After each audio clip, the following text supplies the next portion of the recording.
Hey, today we are on pages 29 and 30 in our notes, and today we're going to factor trinomials in the form of ax squared plus bx plus c. So the characteristics of a polynomial can change the method used to factor a polynomial. So the last lesson we learned how to factor x squared plus bx plus c, where there was no leading coefficient, there was no number in front of the square. In this lesson, we're going to look at trinomials with leading coefficients or values of a that are not equal to 1. So when we have numbers that are in front of the square, okay? We're always going to use this checklist to help us factor the polynomial. So we have this first example. We have 2x squared plus 14x plus 20. So the first thing we always want to ask ourselves is there a GCF that can be factored out? So I'm going to look at each term, and it looks like there is a multiple of 2 in each of them. So what I'm going to do is I'm going to factor out a GCF of a 2. Remember, factoring GCFs is just like dividing it out, okay? So I factor out a 2, and I'd be left with x squared plus 14x divided by 2 would be 7x, and then 20 divided by 2 is 10, okay? The next step is to look and see, is this form now in the form of x squared plus bx plus c? And it is. So then we can use our little puzzle to figure out what multiplies to 10 and adds to 7. Okay, so our factors of 10, our factors of our c value, are 1 and 10, 2 and 5. Okay, if I find the sum of those, 1 and 10 would have a sum of 11, and the sum of 2 and 5 would have a factor or a sum of 7.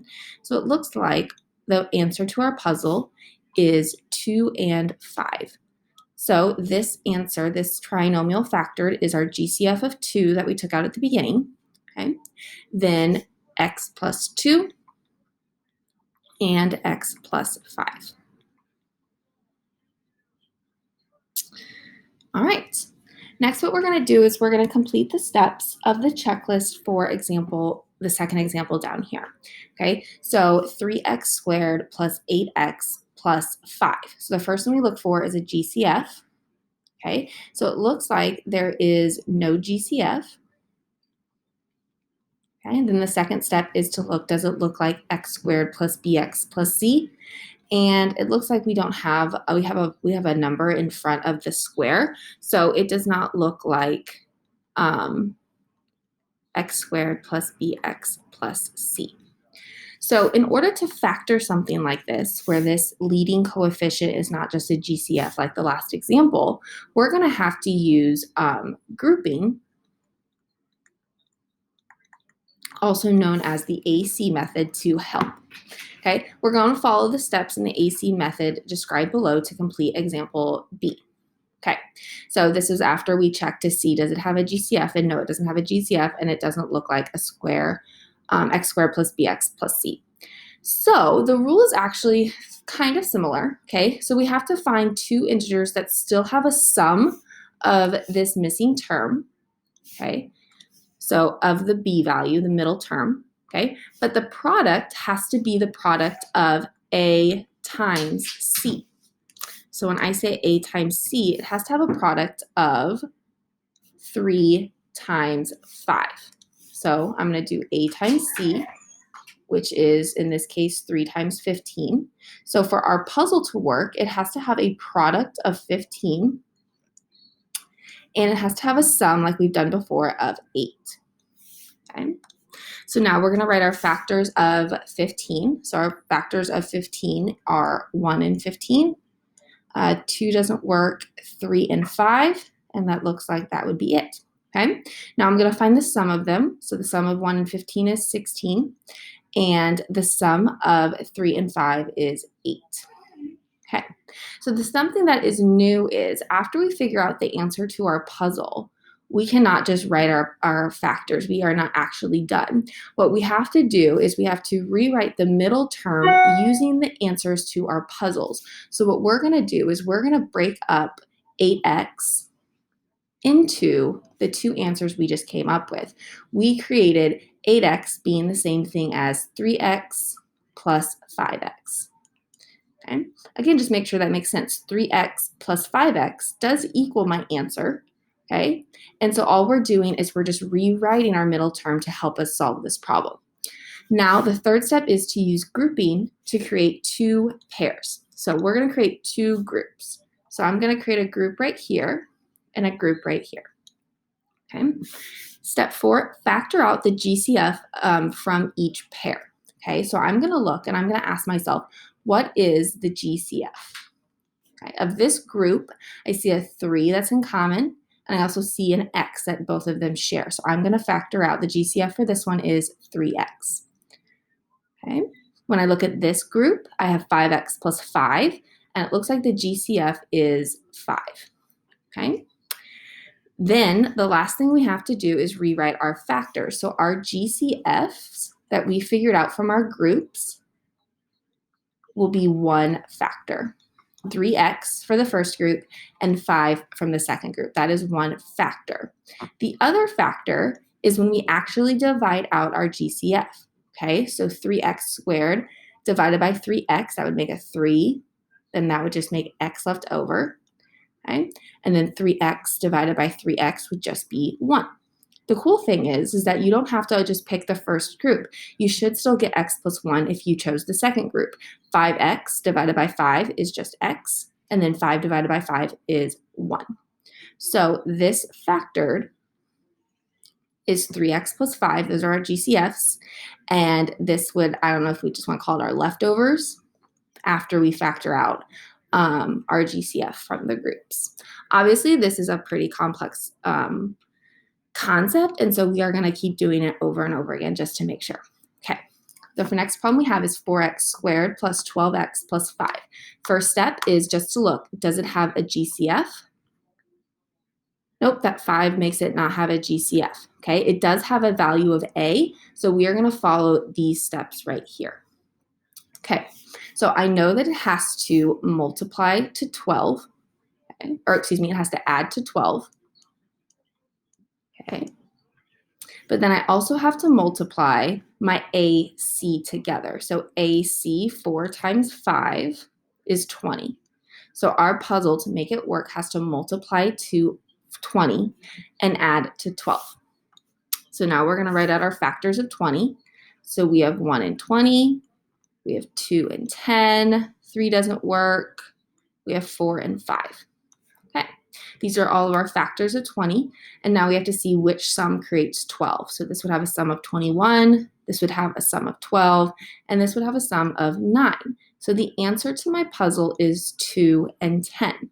Now, this means we're not done with this problem. Okay, now what we have to do is we have to break apart, again, this is step 2 now, rewrite the middle term using these integers. So I'm going to rewrite 12x as 2x plus 10x. Okay, so we're just breaking that apart into the answers from our puzzle. Okay, then I'm going to drop down 4x squared, and I'm going to drop down the 5. Right. The third step, is to group them into two pairs. Now I get asked a lot, does it matter if I put 2x or 10x first? And no, the answer is it does not matter. You should still get the same answer. Okay. Now the next step is to factor out the GCF. So we're just going to look at this group and we're going to find the GCF. 4x squared plus 2x. So 4 and 2, looks like the greatest factor is 2. Then we have an x squared and an x. So it looks like there's an x in both of them. All right. Then we have this group, 10x plus 5. Looks like there is a 5 that can be divided out of both of them. Okay. The last step is to rewrite our factors. Remember that one of our factors is the GCFs, 2x from the first group and 5 from the second group. Okay. The other factor is when we divide it out from either group. So 4x squared divided by 2x. 4 divided by 2 is 2. X squared divided by x is x. Then we have 2x divided by 2x, which would create 1. Okay. Again, you could have chosen this group. 10x divided by 5 is 2x, and then 5 divided by 5 is 1. Now let's check our work just to make sure that we got the right answer. So I'm going to write the answer that we came up with. And let's go ahead and resimplify it to see if we got the right answer. So we're going to do 2x times 2x, 2x times 1, 5 times 2x, and 5 times 1. Now, before I even combine like terms, this looks exactly like right here, okay? So now we could combine like terms, and we'll notice that we get the original problem, 4x squared plus 12x plus 5. So we know that we got it right. I really like to check my work with these problems because it is so complex. There is so many steps to this. All right. For this next one, 2x squared plus 9x plus 7. First step is there a GCF? Nope, no GCF. We do have an A value. So what I'm going to do is I'm going to do the AC method. So I'm going to do 2 times 7, which is 14. So my puzzle has to multiply to 14 and has to add to the middle term of 9. Okay, so numbers that multiply to 14, we have 1 and 14, we have 2 and 7, and I think that that is it. When I add them together, I get a sum of 15 and a sum of 9. So this is the answer to my puzzle. Step 2 is to rewrite this group, this 9x, this middle term, into what we just figured out with our puzzle. So we can rewrite 9x as 2x and 7x. Again, this makes 9x. We're just rewriting the problem. And then I'm going to go ahead and just drop down the rest of the problems. Okay. Third step is to group. So I'm going to group and group. Fourth step is to find the GCF of each group. So I see a 2 divided by both, and I also see an x. So my GCF is 2x. Then I look at 7x plus 7, and I see a 7 in both of them. So one of my factors is my GCF of 2x in this group, 7 in this group. My other factor is when I divide out my GCF, 2x squared divided by 2x would be just x left over. 2x divided by 2x would be 1. Again, you could have chosen this group, 7x divided by 7. X, 7 divided by 7 is 1. Okay. Again, it is always good to check our work. So let's just remultiply real quick, make sure we agree. 2x times x is 2x squared. 2x times 1 is 2x. 7 times x is 7x. And 7 times 1 is 7. It does match, so it looks like we should be correct. Combine like terms, 2x squared plus 9x plus 7. So it looks like we got it right. All right, the only thing that are different on the back page is sometimes we have subtraction in our problems, which means that we'll have some negatives when we're dealing with the AC method. Okay, 6x squared minus 11x plus 3. First step, is there a GCF in all 3 of them? Nope, doesn't look like it, but there is a value. So I'm going to multiply a times c. So I'm going to do 6 times 3, which is 18. So my puzzle is it has to multiply to 18, okay? But it has to add to negative 11. Okay. So the factors of 18, 1 and 18, 2 and 9, 3 and 6. And I think that that would be it, okay? Now, when I add these together, I get 19, I get 11, and I get 9, okay? I'm very, very close, but right now it has to add to a negative 11. So an easy fix would a negative times a negative would add to still a negative, but it would multiply to a positive. So the answer to my puzzle is a -2 and a -9. The next step is to break apart -11x into the answers to our puzzles. Okay, -2x, -9x. Again, that is still my middle term, just unsimplified. And then I'm going to drop down 6x squared and drop down 3. All right, next step is to group them. Okay, and then I figure out my GCF, 6x squared negative 2x. So I see a 2 that can be divided out, and I see an x in both of them. Okay. In this group, I see a negative at the beginning, so I'm going to factor out a negative. Okay, and then I see, it looks like a 3 can be divided out of both of them. Okay, so my answers are the GCFs, the 2x and the negative 3. My other factor is when I divide it out, 6x squared divided by 2x. 6 divided by 2 is 3. X squared divided by x is x. Okay. Negative 2x divided by positive 2x would create a negative 1. Okay. Again, if you chose this group, maybe this is easier for you. Okay, a negative 9 divided by a negative 3 is a positive 3. And then the x doesn't get factored out, so it stays right there. And then a 3 divided by a negative 3 is a negative 1. Okay, 2k squared minus 5k minus 12. Again, I look for a GCF first. Doesn't look like there's a GCF. So I'm going to multiply my AC, 2 times negative 12, which is negative 24. So my puzzle, it has to multiply to negative 24, but it has to add to a negative 5.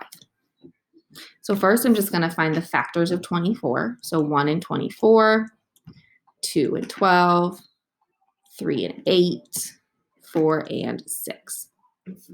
Okay. I know that one of them has to be negative. Okay. And if I start thinking about the easier ways of doing this, it has to add to a negative number. So I'm going to put the negative on the bigger number and just see if that helps. Okay. Because now all of these products multiply to a negative number. And then when I find the sum, that's negative 23, that's negative 10, there's negative 5, so it looks like that would be my answer, and this is negative 2. So the answer to my puzzle will be 3 and negative 8.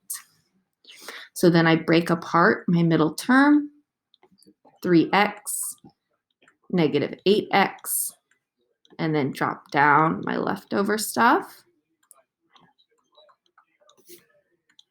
Okay. Now I'm going to create the groups. Okay. Do my GCF. I have 2x squared plus 3x. Looks like there's just an x in common with that group. In this group, I see a negative, so I'm going to make sure I take out a negative. And then I have negative 8 and negative 12. I need to think about the greatest number that can be factored out, and that would be a negative 4. So my GCFs are x minus 4. Okay, my other factors will be my leftover. 2x squared divided by x would be 2x. I should still also get the same thing. Negative 8 divided by negative 4 is positive 2, and then that x is left over. And then 3x divided by x would be a positive 3. I should also get the same thing right here. Negative 12 divided by negative 4. All right, this will be our last one, and then you guys will just practice a little bit. So number 5, 3x squared plus 3x minus 90. First thing we ask ourselves, is there a GCF? Well, I see a 3 or a multiple of 3 in all of them. So for the first time, we actually are going to factor out a 3. Okay. All right, so I take out a 3, and then I'm left with x squared plus 1x, and then 90 divided by 3 would be 30. Okay. Now, I could actually just stop right here and just figure out my puzzle because there is no AC method because I just have this right here. But let's say maybe you forget and then you just were like, oh, I'm going to do 1 times negative 30. Just like normal. You would just be like, oh, I can still do it because this process still works no matter if you're using, if it does have a leading coefficient, this method will still work. So, all right, 1 times negative 30 is negative 30. So it has to multiply to negative 30, then add to the middle term of 1. Okay, so 1 and 30, 2 and 15, 3 and 10, 5 and 6. Okay. Again, it has to multiply to a negative but add to a positive. So it seems like the smaller number needs to be negative. Okay, so this would be 29, 13, 7, and 1. Okay. Now, if you remember, we could just stop right here, x minus 5 and x plus 6. Since we don't have a leading coefficient, we could just write that. At the very end, we just have to make sure that we put the 3 as the answer, as one of the factors as well, excuse me. Now, let's say maybe you don't remember that, and maybe you just keep going. And you're like, okay, 1x squared, I'm going to write the answers to my puzzle, negative 5x, positive 6x minus 30. Okay, then you create your groups. You find your GCFs like normal. So this just has a x in common. This is a positive, so we'll take out a positive. And it looks like a 6 is in common. So look, x and 6 is right here.